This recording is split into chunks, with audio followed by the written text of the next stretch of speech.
Okay, what's going on, everybody? Welcome to tonight's webinar. Tonight, Ryan Blackburn is going to be leading us in a webinar about 3D motion capture analysis, which is going to be awesome. So real quick, again, we do have, I think, a couple of new faces on here. So if you guys are, if this is your first time being part of the Mastermind, or if you're looking to inquire to learn more about it, welcome. This is how we get together a few times each month to talk about golf fitness topics, led by one of the founding members, where we talk about an area of our expertise and we dive into deep analysis as far as certain topics. Tonight, as far as the webinar, we'll do a little bit more of a deeper dive, whereas on our monthly calls, we have a little bit more conversation and discussion. The membership that we have a separate platform where we do all of that carry on of discussion and conversation and community. So if that's something you're interested in learning more about, if you want to inquire about membership, again, please feel free to reach out to me and we'll set up a time to talk. All right. So welcome to all the rest of the members, new and I guess old, a couple months old. Real quick, guys, before I forget, a couple of quick things before we get into Ryan. So for our September monthly call, the first Monday of September is Labor Day. So we're going to push that to Tuesday. Okay, so that'll be, I'll put it in the app.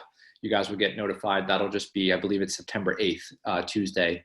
And we'll do that at 8 p.m., just a slight adjustment, just because who knows if people have plans on Labor Day, okay? Also, we have the final day of Chris's 7-day challenge tomorrow, right? So just quick reminder, he couldn't be on tonight, so just quick reminder to go ahead and make sure you guys are following along with that. Check into the Facebook group, make sure you're completing those tasks. A lot of us are a part of that, and if we're not watching live, we're at least watching the rerun. So hopefully you guys will find that helpful, and just like that, any other advice or topics or coaching programs that we have that we think would be beneficial, we will certainly pass them your way. All right, so as usual, let's dive into content tonight. Ryan's going to take it away with 3D motion capture. He's going to be sharing his screen. So if you guys do have questions, you guys can either type them in the chat box. Yeah, let's do that. Just type them in the chat box if you have questions, and I'll kind of notify Ryan of the questions that are coming in. That way he can answer them, and then we'll do a couple minutes of Q&A at the end. All right, guys, so let's dive in. And Ryan, I will unmute you. And you should be good to share the screen. Okay. Can everybody hear me okay? All right, cool. So I won't share my screen just yet, but yeah, so today we're talking 3D motion capture. And this is something that I just absolutely love. You know, I've taken a few courses in it now.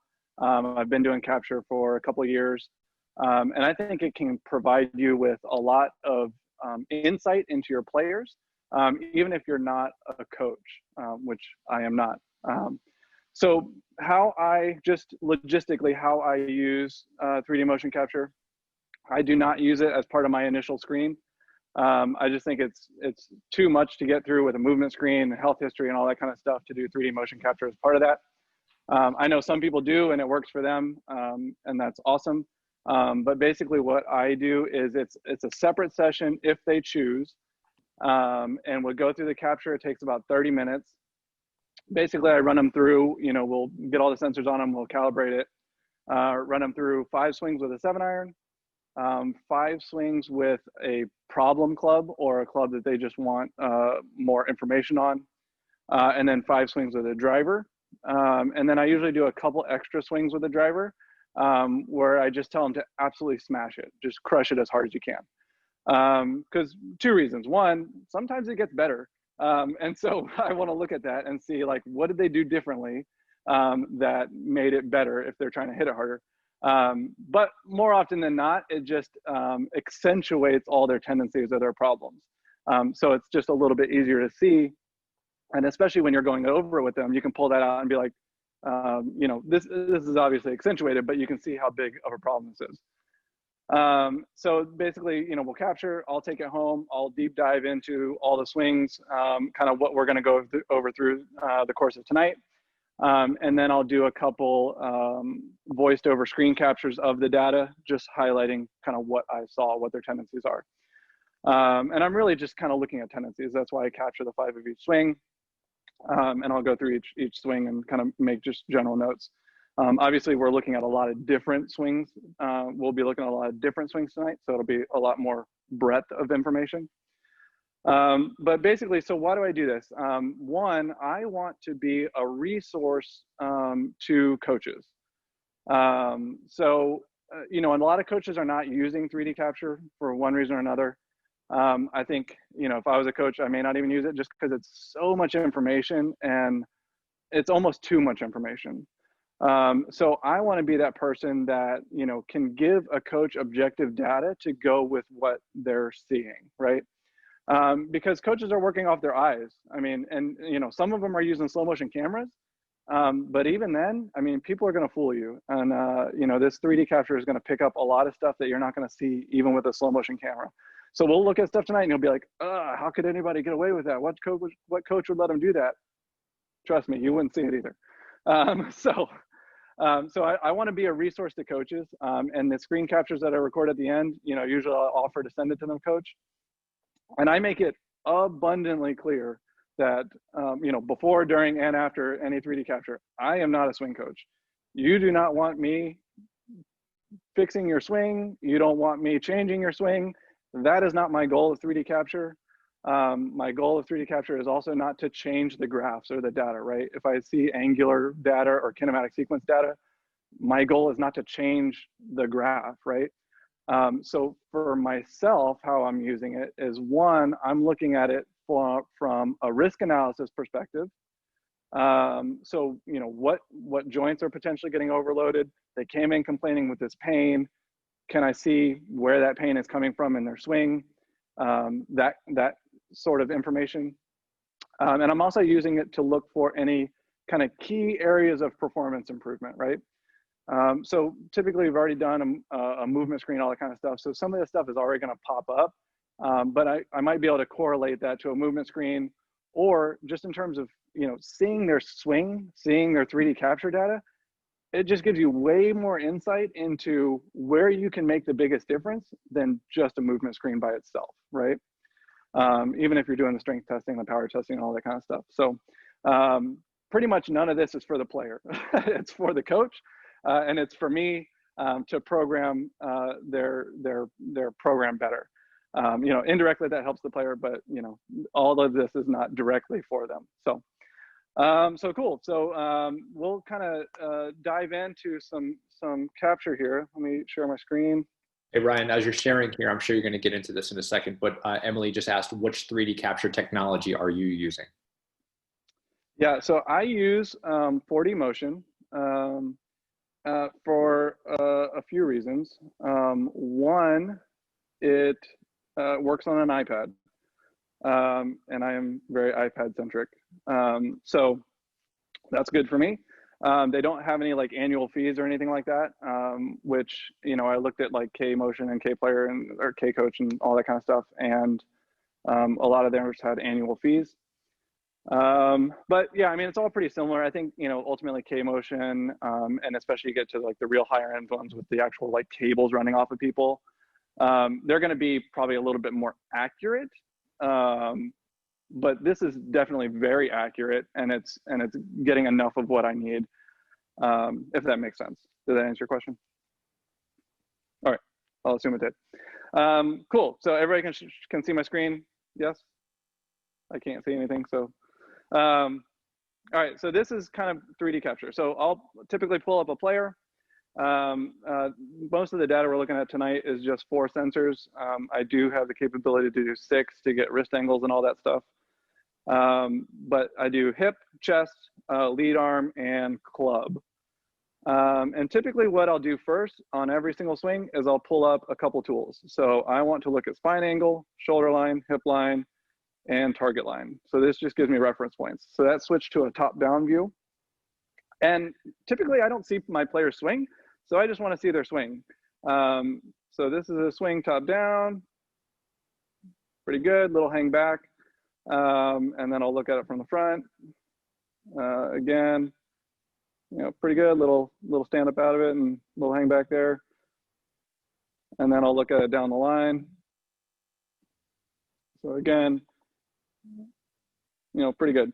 And we're starting off kind of vanilla. There's nothing like too much that's going to stand out here. But yeah, basically, when I'm recording those videos, I'm showing this to the coach. Again, I'm not making any recommendations. I'm just saying, here's this data, right? And I'm looking at, for the coach perspective, I'm looking at, points of interest or anomalies or something like that. Again, not pointing out that he's doing his job wrong. You really have to be very delicate here when communicating with coaches, because a lot of them don't want outside input, from my opinion. I found a few that are a little bit more open to that. But I mean, we can pretty easily see if we're looking from the side, when he gets to the top of the backswing, he definitely kind of stands up out of it, and you can see his spine angle right there, right? And I've done his movement screen already. He's got restricted right internal hip rotation, so that makes sense. But I can kind of correlate that now. Like if you can't rotate into your right hip, this is your compensation. This is how you're getting around that. And then it kind of gets back into it and goes down into impact follow through. It does get a little bit of hang back, but not the big of a deal. Again, I'm not trying to make somebody perfect in terms of angular data or kinematic sequence, and I tell people that as well. All this data does not have to be perfect by any means. There's players that are winning millions of dollars with imperfect data, right? And, even one of the players we'll look at today, she's the #2 player in China, female player in China. She finished top 10 last week. She's won $3 to $5 million. If I try to change her swing or change her graphs, quote unquote, one, I'm shooting myself in the foot. Two, her coach is never going to send me anybody else, right? So these do not have to be perfect. And in fact, none of the ones that we're going to look at tonight are perfect. And if you do this a lot, you'll see very few of them actually are perfect. But we're looking at kind of what data can we pull out of it. So this one's pretty vanilla. We saw that little standing up out of it. And we can see, if we look at pelvis and chest graphs, so this is angular data. Pelvis is on the left, chest is on the right. Red is rotation, green is forward bend, blue is side bend. And you can kind of see as we go through the swing, you obviously get rotation back below the zero line and then rotation through. And basically here, I'm just looking for anomalies. 4D motion is nice because it puts these little hash marks. You can see these little vertical hash marks. And this is based off a lot of the captures from John Sinclair. He's captured more tour data than anybody else. And he's basically put up normalized value markers for where the majority of the best players in the world end up. So it's pretty easy for me to see, okay, are they tracking?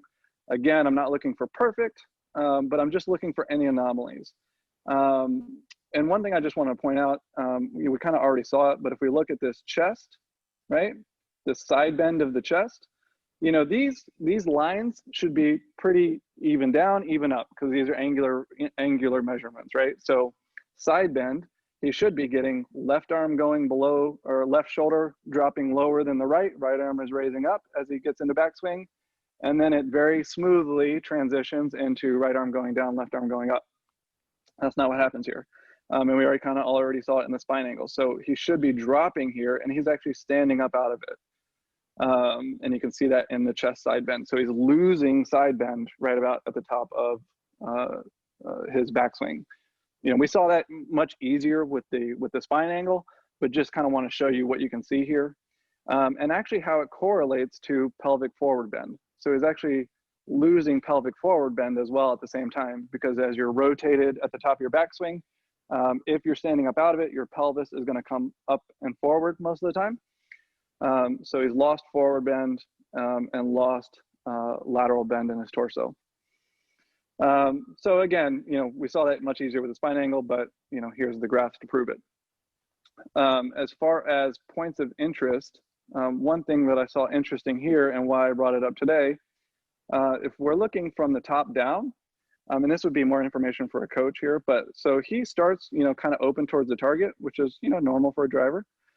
But he's got this little pre-shot waggle right before he starts his swing, normal for a player.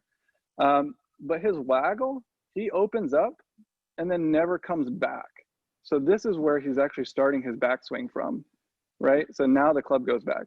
So again, you're looking at this with your eyes, with a slow motion camera, you're probably not going to catch that. Like we can see that here, but this is something that I would just, covertly as nicely as possible, point that out like, hey, he's got this waggle, but he's actually never coming back to his starting point. He opens up more and then starts his swing, right?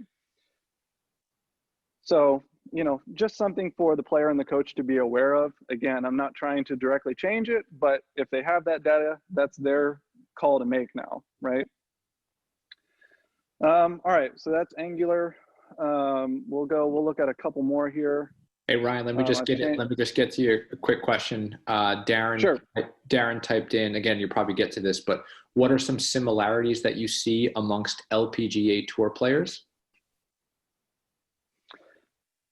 Just LPGA Tour players? I mean, I would say females in general, I mean, talking about Angular data specifically, tend to hang back a little bit more. And get this. We'll actually look at a couple females, and I can point that out. But they'll kind of tend to hang back and get a lot of negative forward bend or extension out of the chest and pelvis. But I'll point that out when we get to it.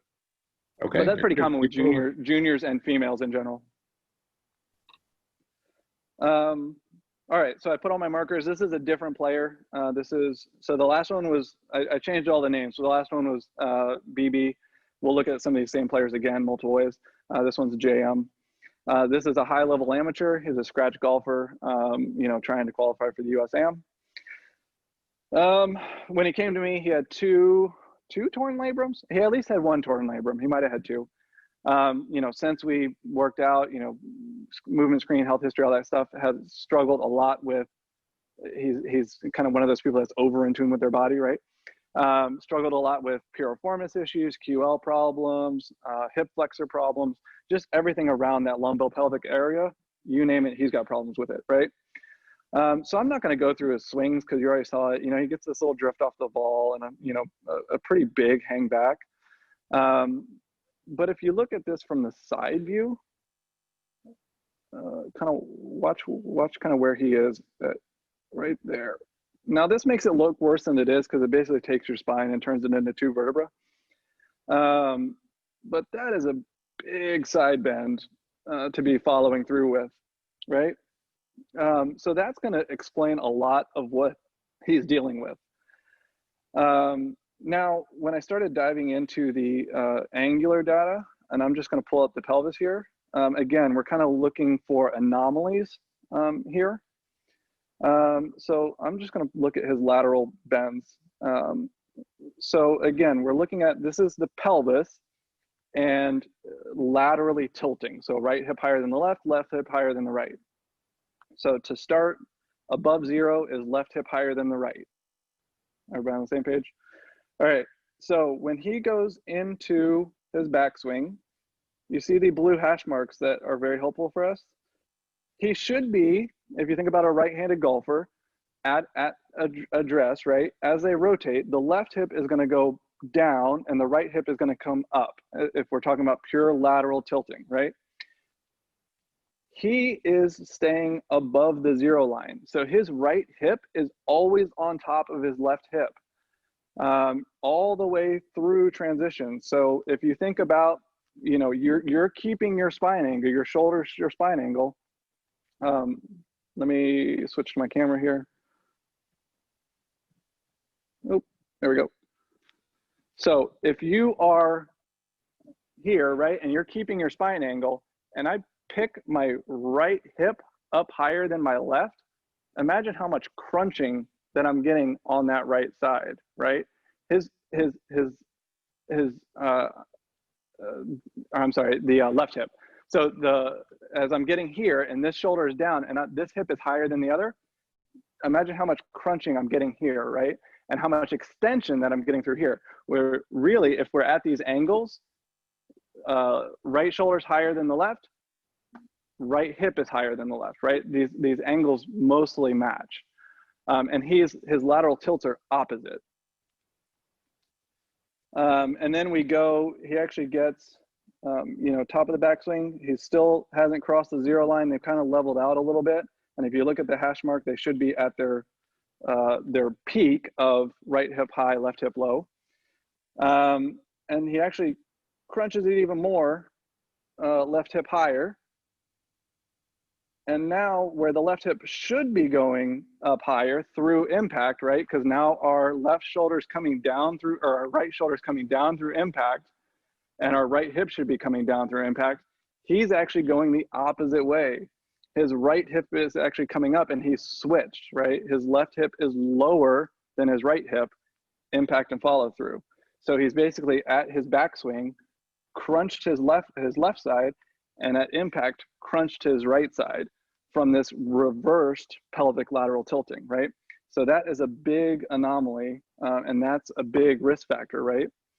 Now, if you're looking at this with your eye, his head stayed level, all those kind of key points that you're looking at, obviously he did hang back a little bit, but you're not going to see these pelvic tilts, right? So now this is objective data that, one, I can use for myself, because obviously that's a big red flag for me from a performance perspective and risk management perspective, but two, for his coach, can be more aware of it.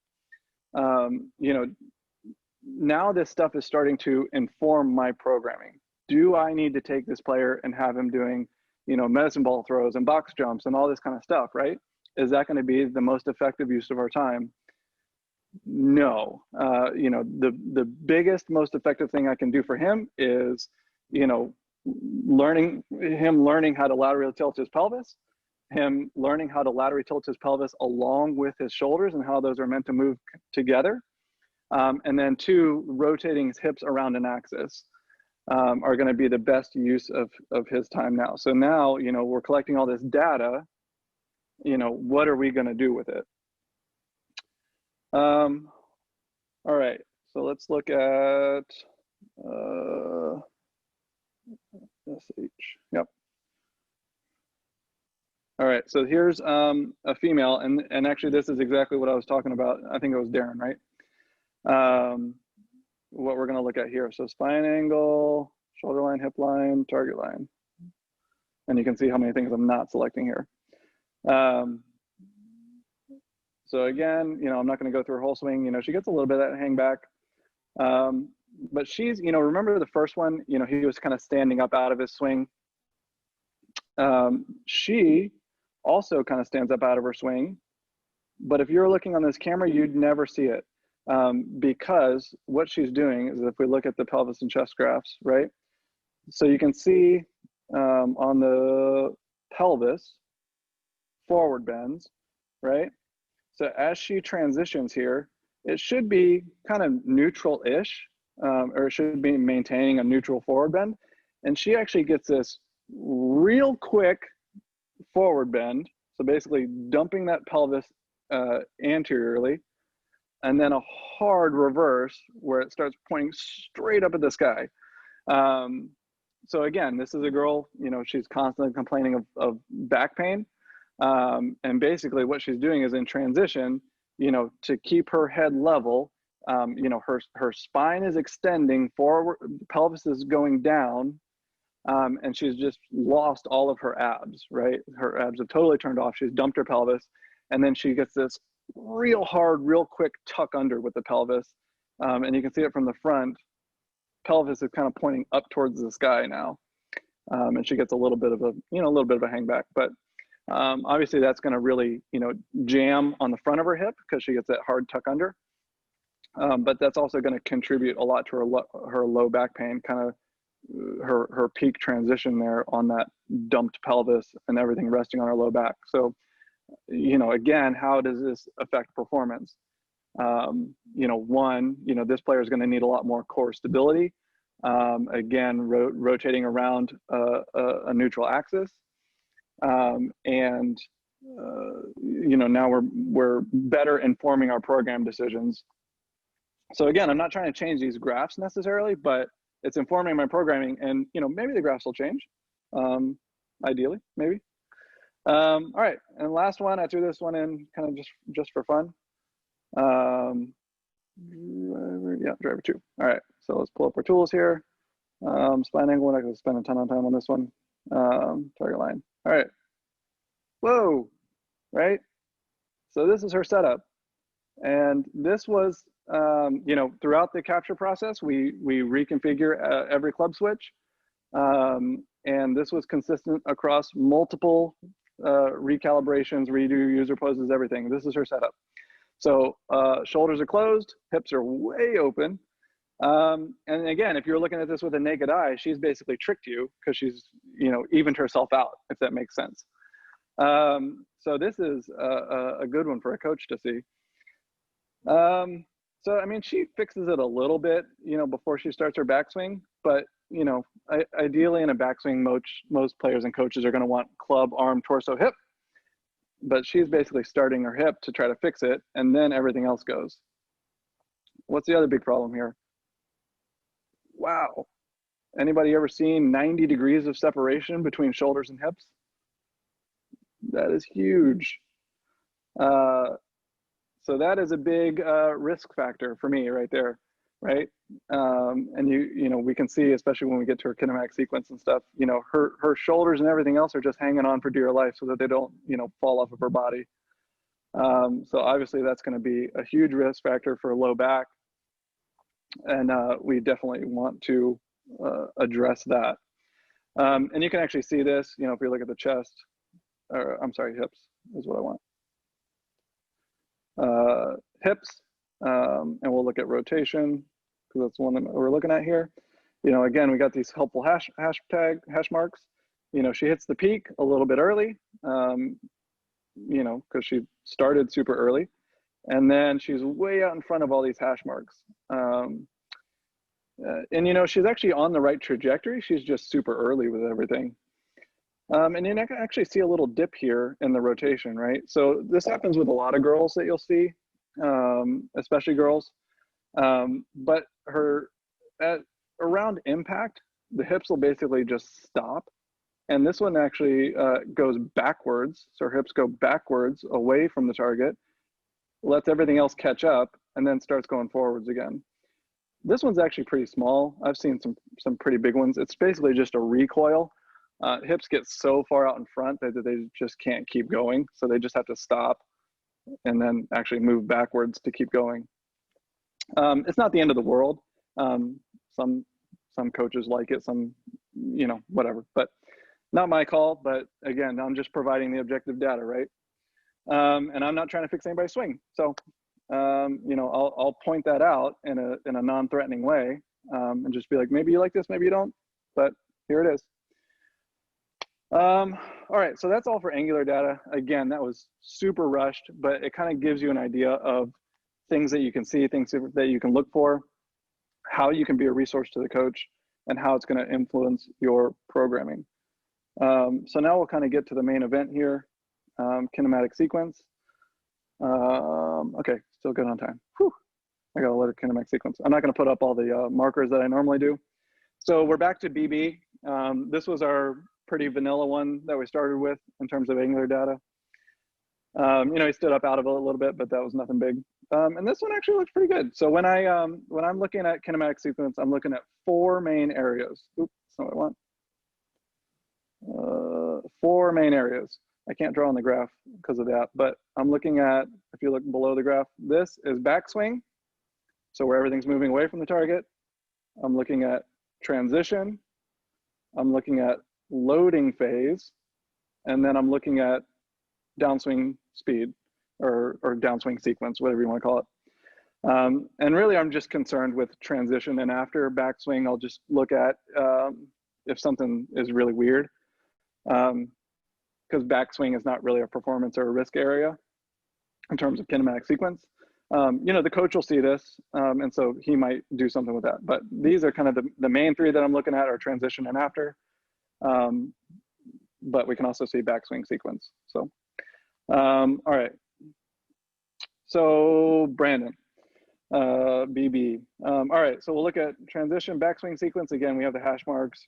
Everything looks pretty good. Transition sequence, we have these dots. 40 makes it easy. So these are basically timing windows. So, again, an average, on average, tour players are going to transition from going backwards to going forwards, or crossing this 0 line between these 2 red dots. And then torso is going to transition across the 0 line between these 2 green dots. And then shoulder, the blue line, is going to transition between these blue dots. And then yellow is going to transition. There's only 1 yellow dot because that's where they mark transition. So pretty good. You know, basically we got hips and then everything else. There's really no separation there in transition. Again, I'm not trying to fix a swing or anything, but from a performance area, you know, maybe I'm going to cue him a little bit differently in terms of when he's doing medicine ball throws, right? And then, you know, we get to loading phase, and loading phase, basically what we're looking at is one segment compared to the next highest segment. So hips, how far in front of and how long do they stay on top of the torso? So that's basically right here, hips are going forward, torso is still going backwards, all the way up until here. Now the torso starts going forwards where it crosses the 0 line, so you've increased X factor stretch here. And then all the way through here, the hips are moving forward faster than the torso until here, where the torso starts moving faster than the hips. So this is loading, or basically how much load across a segment you're going to get. And when we looked at that angular data, you can kind of start to see this show up in the kinematic sequence as well. So ideally you want, you know, hip loading across the hips and low back, or across the core, I guess is a nice way to put it. And then chest is going to load across the shoulder. So ideally we'd see green in front of blue and on top of blue for a little bit, but here we don't. So he's basically not getting any shoulder load because his shoulders transitioned before his torso. So he's not using any load from his shoulders or generating any increased stretch and recoil from his shoulders. He's just, whatever speed he's generating out of his arm, he's manufactured, right? And then lead arm to club is kind of same thing. Club just takes off, really never get any load across really the wrist is what we're looking at here. So he's basically just hips and then thrown it all away from the top. And he's manufacturing a lot of speed from his hands and arm, not getting any load across the shoulder and wrist or increasing lag, anything like that. So, you know, if I'm programming for him, right, again, because that's what it all comes back to, you know, do I need him, you know, if he's doing a medicine ball throw, am I going to cue him, you know, really jump at it, get those hips moving faster, right? Like the same person could be doing the same exercises, but for one person, I'm going to cue him, you know, ground and hips. And for this guy here, I'm going to maybe tell him, you know, feel that ball lag behind you a little bit longer and feel that acceleration through the torso, how it leads into the arm and finishes through the hand, right? It's just a thought when he's doing his medicine ball throws, but that's going to help him better increase some of those X factor stretches across those joints, right? To generate that load and recoil. And again, we can kind of start to see this in his downswing sequence. So hips look good. We see the hash marks, right? They make it easy. So hips are actually great. They're at the high end of the speed norms. Then we lose a little bit from the torso. We didn't generate a whole lot of load through the torso, kind of average. And then blue, you know, we're below the average. We've lost a little bit. And then yellow, we're definitely below. So again, we can kind of see the effect of that transition and loading sequence and how it plays out in the downswing deceleration sequence. So this is a key performance indicator, right? So this is going to help me cueing him when he's doing his exercises. That is just going to help increase his power transfer and power efficiency. All right. So we'll go back to JM. Driver 2, we'll look at kinematic sequence. All right, so this is our high level amateur with the reverse lateral tilts. And you can kind of see how this plays out in the kinematic sequence. And you know what's actually funny about this is he's actually got the best transition sequence out of everybody that I'm gonna pull up, but then it all goes to hell. So transition sequence, you know, again, we see almost the ideal, you know, red hips, green chest, blue shoulder, yellow club. It's like picture perfect, right? Then we look at loading sequence. So how far is the red on top of the green? Green overtakes it. Looks pretty good. I mean, both of those are early, before the windows, but again, it doesn't have to be perfect. Chest lead arm, pretty good load. You know, chest stays on top of the lead arm for a little bit, and then lead arm overtakes it. Lead arm club, this one's maybe just a tiny bit problematic just because it stays on top of the yellow for a little extended period of time, which is basically you're getting too much load across the shoulder, and then you're, you know, that becomes more of a risk factor. So the longer the previous segment stays on top of the next segment, you're basically generating almost too much load. So you want a happy medium, ideally. So transition loading sequence look great, but you can kind of see the graph. It just kind of, you know, hips are just kind of flat. They're not really doing a whole lot here, right? And then, you know, he gets this big jump to the torso, and we'll talk about gain factors towards the end, but, you know, almost an excessive jump in terms of speed from the hip to the torso. And then not a whole lot to the arm, and, you know, club's okay. Shoulder gets kind of early, peaking a little bit early, so he's lost a little bit there. But you can kind of see this reverse lateral tilting, right? Just hips are not doing a whole lot to contribute to his swing. And so again, am I looking at this at a power perspective in terms of giving him power exercises? No. To me, it's telling me if I can fix those lateral tilts, his pelvis is going to work better in his swing. So it's going to more efficiently transfer power through to the rest of his segments. All right, we'll try to run through some of these. All right, CW2. All right, so this is our girl who had the 90 degrees of separation. All right, so again, you know, backswing, it is what it is. But look how early those hips cross the zero line. Crazy. So again, we look at loading, right? So hips are way earlier than that window. And then torso is at the end, maybe a little bit after the window. So we've got this huge time window where the hips are moving backwards, or the hips are moving forwards, and the torso is still moving backwards. So we're increasing separation here until the torso starts moving forwards. And then the hips are still moving forwards faster than the torso all the way up until here. So we're just generating so much load across the low back. And this is kind of what I talked about in the previous one. Like, we want that happy medium, right? Now I mean, obviously we saw it in the angular data a little bit more clearly, but here we can see it in the kinematic sequence as well. We've just got so much load across that low back. Chest to lead arm, you know, lead arm crosses first, so she's not getting any shoulder load. Lead arm to club, club went first, so she's not really getting any load out of the wrist. So she's kind of gone hips and hands is really what she's done. And then, you know, shoulders are just along for the ride.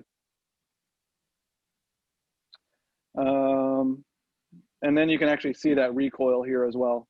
Well, actually, we'll go downswing. So hips got so early that they kind of peak pretty early. She actually gets pretty good gain factors still, surprisingly. But, you know, she's lost a lot from the arm and the club, mostly because she threw it away early. Again, I'm not trying to change my swing, but this is going to change how I cue her in the gym, right? Or potentially even exercise selection. Are we going to do a lot of hip stuff? No, we're going to do a lot of torso to arm stuff and getting that much more connected.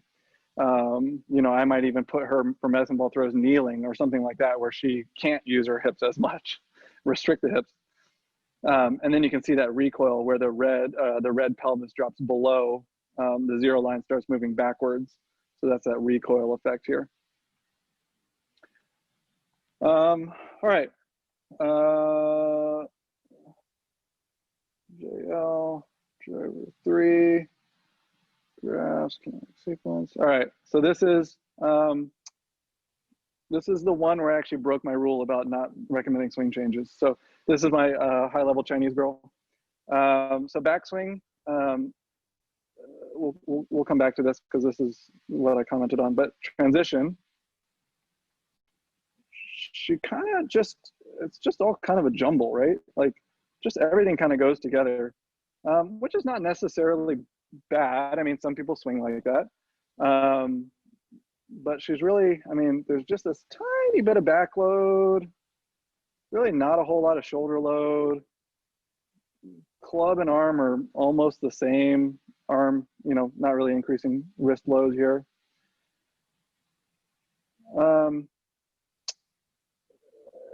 And then we can kind of see downswing sequence.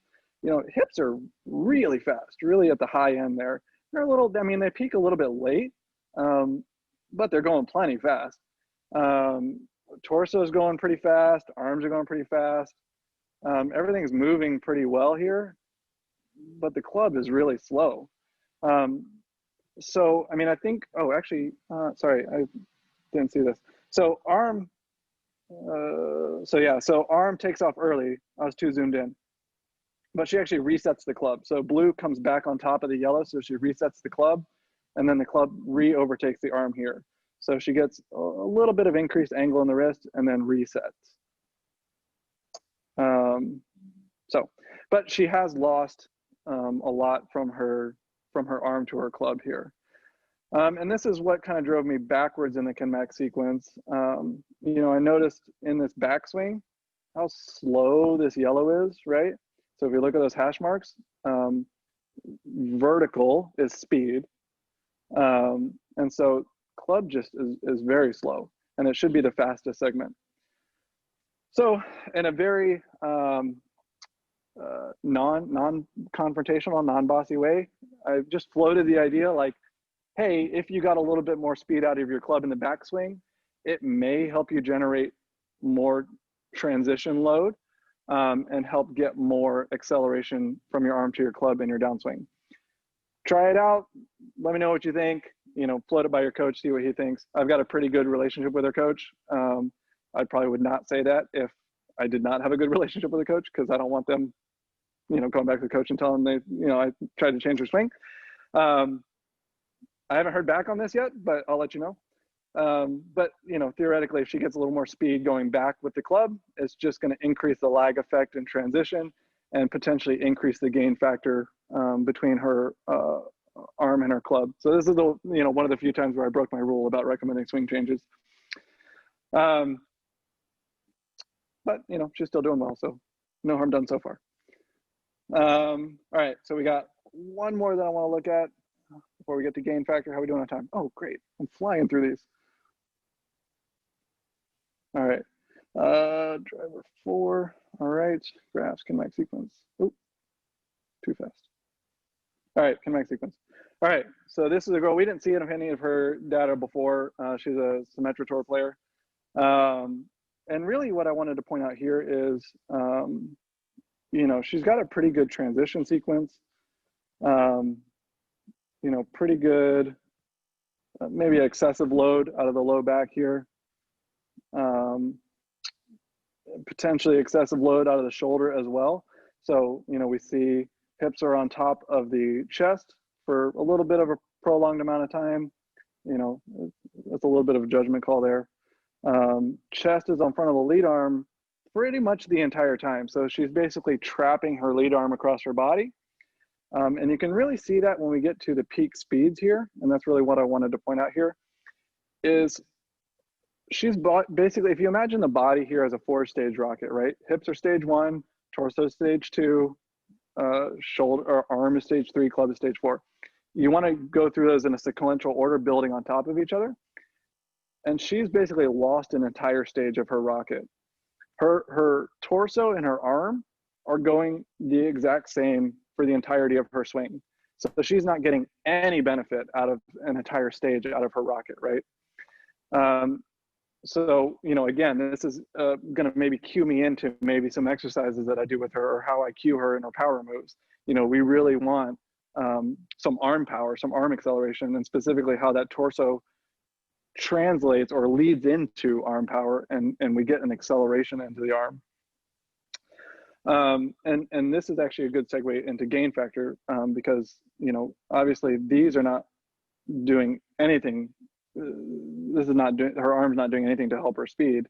And we add the club back in, and her club is way down. So this is a big area of performance improvement, right? If we can get a little bit of gain factor from her torso to her arm, that's going to almost exponentially increase the club head speed, because gain factor, you know, is a multiplicative effect. So basically what I'll do is, you know, I'll take all these data. And so when we start talking about gain factor, what we're looking at is basically where these dots are. So this is basically the fastest that our hips get. I'll take this number, right? So this is degrees of acceleration per second. So for here, this is 545 degrees per second. And then I'll take this degrees per second of her chest, 798. So her chest is accelerating at 798 degrees per second here. And then I'll take her arm, and again, it's almost the same. Let me just bump it forward. So 854 degrees per second. And then club is 1,718 degrees per second. So I basically take those numbers, and I plug them into a spreadsheet. So here, let me pull up, I took a picture of it just so I could have it. Plug it into a spreadsheet, and basically, here's our gain factors that we can calculate. And this is basically just going to see how efficient we're transferring force from one segment to the next. I plugged in some sample numbers here just so you can see what I'm talking about. So if we had a hip peak of 100, torso peak of 150, arm peak of 225, and club peak of 525, I basically take the torso and divide it by the hip. And that tells me how much speed I'm gaining between my hip and my torso. So if you look at this ideal range, again, most of this data is from John Sinclair. Ideal range is 1.4 to 1.6 gain factor. So her torso should be moving around 1.5 times faster than her hip at peak speeds. So in our little dummy numbers here, 100 to 150, perfect, 1.5 times. So then we take arm peak divided by the torso peak. Our ideal range is about 1.3 to 1.5 times faster, arm to torso. So again, dummy numbers, 225 is about 1.5 times faster than, or I'm sorry, 225 is 1.5 times faster than 150. So we're kind of within the range there, high end of the range. And then club peak, if we had a club peak of 525, divide that by the arm, and we get a arm to club gain factor of 2.3, so within the range. So you can see how this has a almost multiplicative gain as hip accelerates into torso, torso accelerates into arm, arm accelerates into club. So basically I'll take some averages from a player's data, and I'll plug them into here. So I pulled out some. So this is that last player that we looked at in our kinematic sequence. So here are the numbers I read off before. So she's basically got hip to torso 1.4. So that's good, that's within the range. Do I need to work on hip to torso speed, right? Or accelerating through the core, or getting her shoulders moving faster? Is that gonna help her? Probably some. Is it gonna be the easiest way to make the best progress? No. So we see torso to arm, she's getting 1.0 gain factor. So we'd like to see 1.3 to 1.5. I didn't do this calculation before. Let me just see what that is real quick.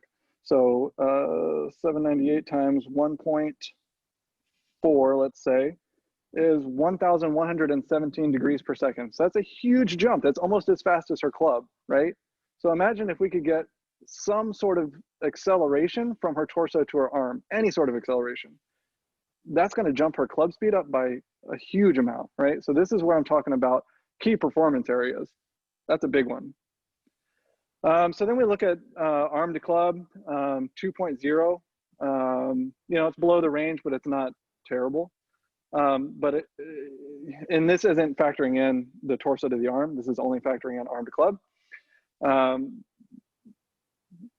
But you can just imagine how much faster that club peak speed would be if we got two times 1117. Let me just do that math. I should have done this before. 1117. Oh, 1117. Why do I keep typing the wrong number? Times just even 2, what she already has.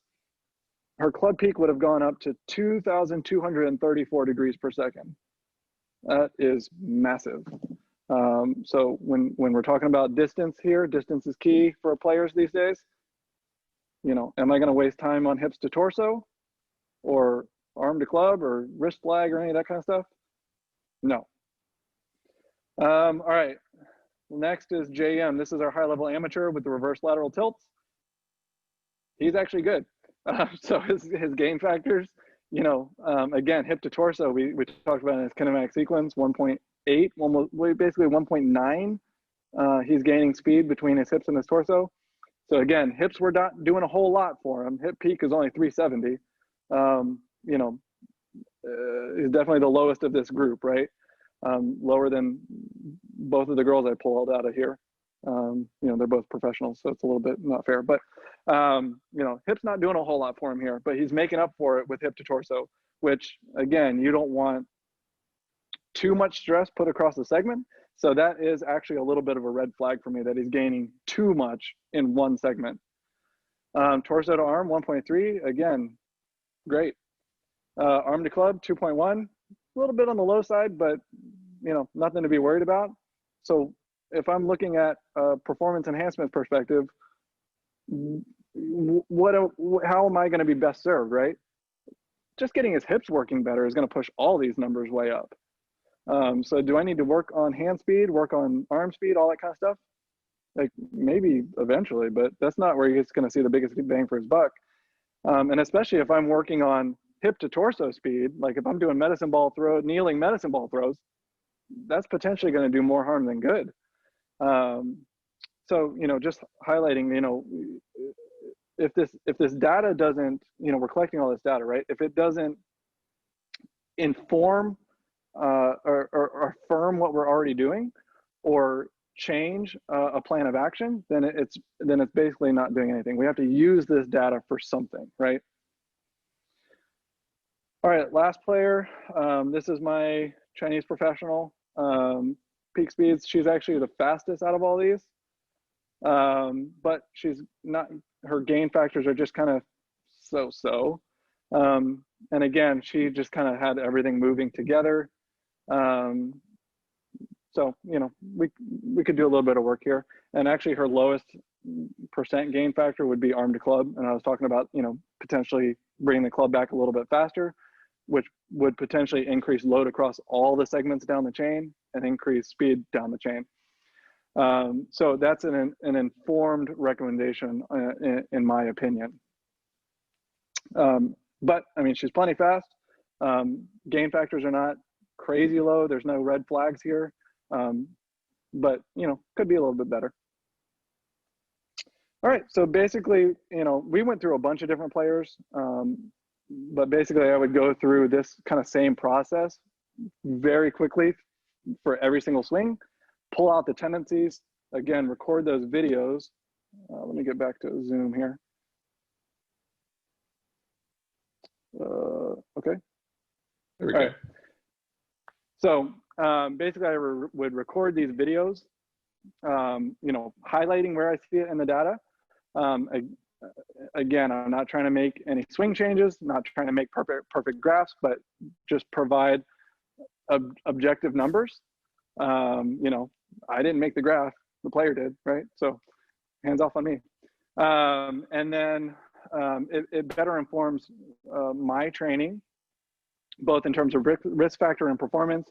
And now I can be a resource to the coach, depending on how I present myself, right? Or how I present this data, can be a resource to the coach to where, you know, he's getting more out of his player as well, because I'm coaching them better and, you know, he has some objective data to work with. So I'll go through all of those swings, and I'll basically go through club by club, and I'll end up with a little sheet like this. This is 7-iron, our 5 swings, just highlighting some tendencies. And then I'll just look at trends, right? What are the trends? What are the anomalies? If usually in the data, I'll record if she gets a mishit or he gets a mishit. Did something weird happen in that swing? Here's what happened. And here's potentially why you got that mishit. So, all right, I know that was like a whirlwind, but hopefully you can see, just a sneak peek into how I'm analyzing that data and how I'm using that data to, one, make me a better coach, better inform my programming decisions, and two, to be a resource to the coaches that I'm working with. And that's all I have. I know that was a lot, but maybe I can pull up chat now. Yeah, Ryan, I was going to say, but I got a couple for you in chat. Sure, yeah. So let me scroll back. Let's see. We did the PGA. Okay, so Joe said, do you use 3D motion capture to run them through exercises during a program? So you can. 4D motion is pretty, and KVest I think is even more flexible in terms of I could just strap one sensor on somebody and just have them throw a ball, and it'll tell me, like, if I have a chest sensor, right, it'll tell me how fast in degrees per second that their chest was moving. So I could see it's a little limited in that it's 1 rep at a time and I have to stop and start it, but I could see, like, after 5 that starts going down, whatever. But typically, no. I would like to strap somebody up and take them through like a TPI movement screen. I know K-Motion supports that a little bit better than 4D Motion does. But then you can get like objective delta values. So if you're looking at, say, like, we're kind of all familiar with TPI, but if you're looking at like a pelvic rotation test, right? If you're looking at 3D screen at the same time that they're doing this, you can actually see the delta value that they're getting. Maybe they get 30 degrees of separation between their hips and their chest. Once their hip starts going with it, then your delta value hasn't increased at all. You get more actual turn out of your hips, but the delta value between the two hasn't changed at all. So you can get data like that. But no, I haven't done it yet. I've been in talks with 4D Motion to get them to better support that, and it's on their radar. Awesome. And then you got Ken asking, I think this is with regard to the girl who had the torso and arm at the same speed, right, Ken? Is that correct? He said, trying to visualize this, would you say she pulls the handle too much? Torso and arm basically move together at the same speed. I'm not a coach. See, I think you should. I think you should say something if you think that. I mean, the coach is going to respect that. I know the player would, but I guess in my mind, I was just surprised. Well, yeah, I guess you're right. I'm just trying to visualize that aspect of it. Some coaches are more receptive in general than others. I walk on eggshells with this kind of stuff because I know coaches. And I still have some coaches that just won't even interact with the data at all. So you'd be surprised. And really, I mean, if you look at that 3D data, I'm not going to screen share again, but you'll see across transition, sometimes there's this, like, especially with the shoulder and the club, there's like a sharp jump where it's kind of jagged. It's not a uniform curve. Mm-hmm. And basically what that's showing is, when they get here, they're either, they're not just transitioning straight along that same axis. They're maybe laying off here. And so that's changed the data point, right? And then they come down. So that's that kind of sharp horizontal jump or dive is just some sort of manipulation of the hands there. It's pretty common across all swings, but you can kind of see that. Okay, I think that's it in the chat. Does anybody else have any questions? I'm shocked I got through all that. I did not think I'd be able to. Dan's raising his hand. Go ahead, Dan. Ryan, I'm nerding out on all this stuff. I really want one, whatever, all that good stuff. But seriously, using it, like you said, to look at different things for how you take care of somebody is good. I'm looking at what other ways is there to monetize having one of these in the gym when I have 5, 6 people in the gym. We're working on all of them at once, other than an initial evaluation, which, I mean, I don't know how long that's taking you, but I'll be damned if I want to evaluate somebody more than like 30 minutes to an hour at the most. So how are we going to make more money using this? Yeah, and it's still something I'm playing with, monetizing it more. But basically, it's not part of my initial evaluation. So this is they're paying me extra, and this is more expensive than my normal hourly rate. And it only takes it takes about an hour and a half total, maybe an hour. 30 minutes to set up the sensors, get them on, capture the data. It's only 15 swings, maybe 17, which we can burn through. And then it takes me, I'm getting faster at it, but it takes me 30 minutes to dive through the 17 swings, with the screen recordings and stuff, and compressing and sending it out, maybe an hour. So about an hour and a half at the max. I probably don't charge enough for it, but I basically, if they're doing it in the gym, hitting into a net, I charge 100 for it. And if I'm meeting them at a club, I charge 150. So that's probably not enough, honestly. It's not. There you go.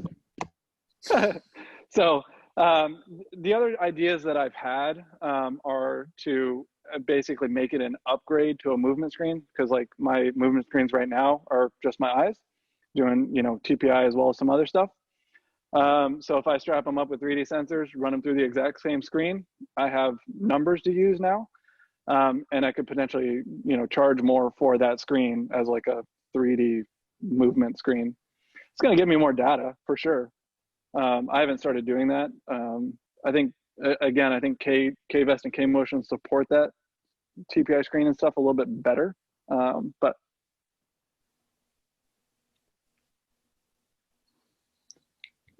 Ken, did you have a question? I saw you raise your hand. Yeah. You said John Sinclair's involved. Is he involved with this software program, or did he just contribute to some of the norms and the expectations that he'd like to see as players? Yeah. So John Sinclair is on the board for 4D Motion. So he, AMM went under. And so he is working with 4D Motion now. I don't know if he exclusively uses their sensors. But he was using AMM last year. I remember that, but okay, that's interesting. I don't think AMM exists anymore. So if he is, he's using old stuff, which is fine. I mean, it's not like it stops working. Right. But yeah, he's on the consulting board for 4D Motion. He leads the 4D Motion certification that I went through. Okay. As well as some other stuff. So. And what's the ballpark range for something like this, price-wise?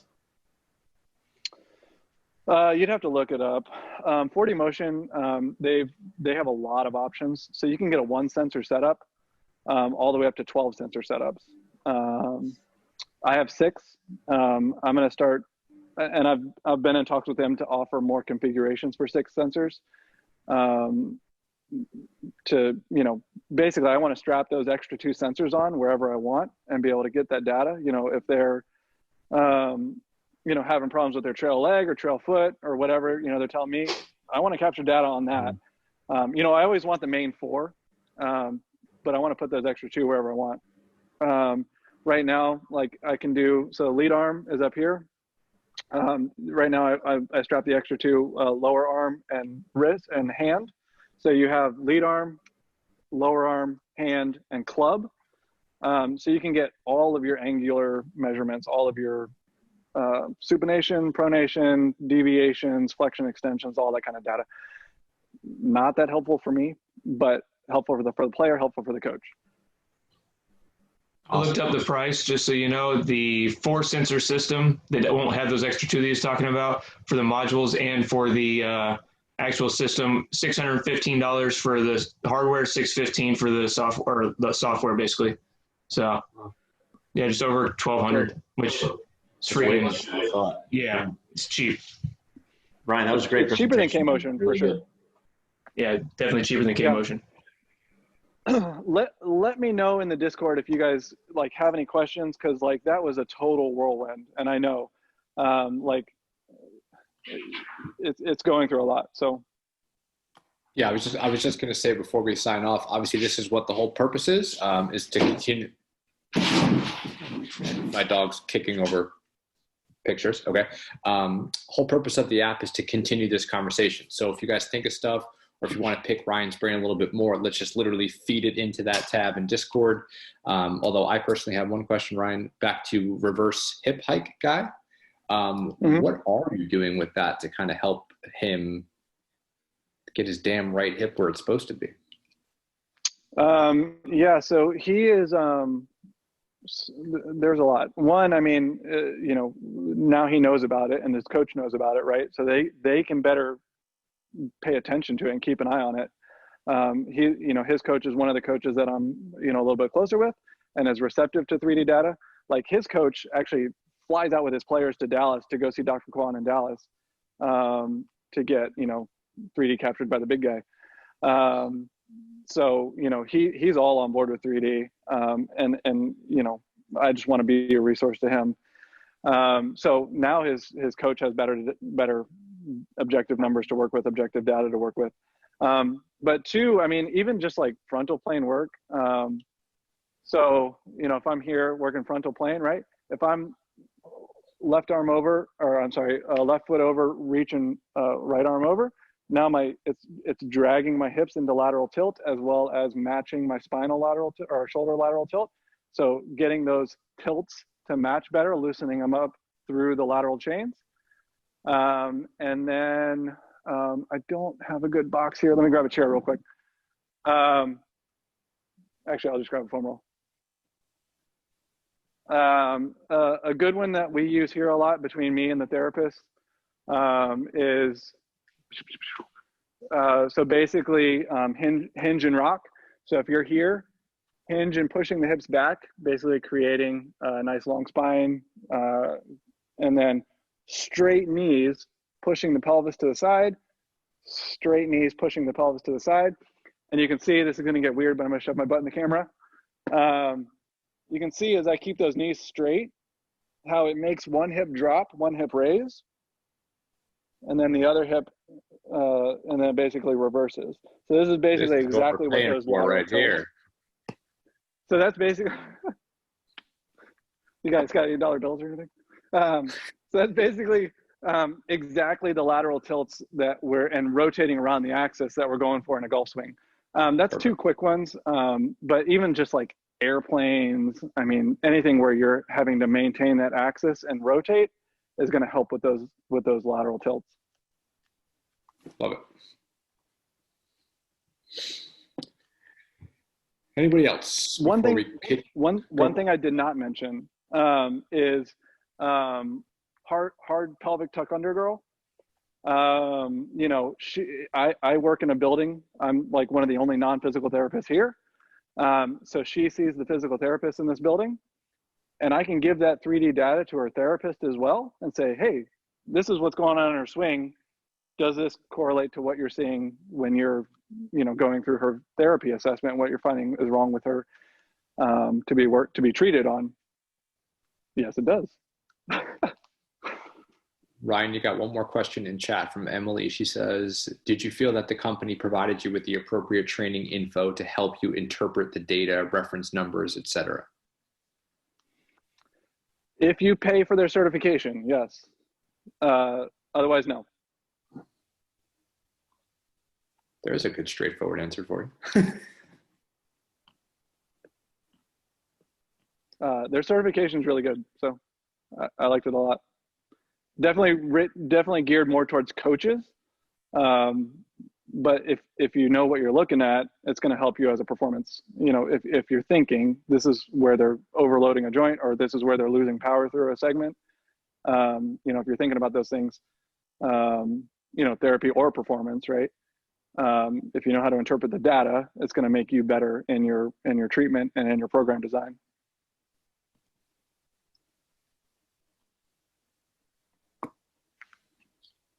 I hope somebody screenshot that butt wag. That's what we should, yeah, should do. Insta-story there. All right, guys. Ryan, on behalf of everyone, thank you. That was freaking awesome. Data was very eye-opening to check that stuff out, to see the correlation that you have to the training aspect of what things to focus on and what not to. I thought that was a ton of value. So thank you for that. That was awesome. And like I said before, guys, let's follow up the conversation in Discord. If you guys have questions, feel free to shoot them Ryan's way. Let's keep it rolling on there. Let's get even more interactive than we've been on there to really stimulate the conversation and the network. And then, yeah, we'll keep it rolling. So we'll do that first Tuesday in September, again, which I believe is the 8th. Obviously, I'll post all that information in the app, and we'll go from there. Also, remember, if you guys have content ideas that you want us to present on, we're kind of filling out the content for the rest of this year. If you guys have certain areas that you want us to touch on, please let us know. I know you all filled that out in the application form, which I've kind of put together. But if you have newer topics or things that you want to really focus on for these webinars, tell us. Alrighty. Good. Ryan, thanks, bud. That was awesome.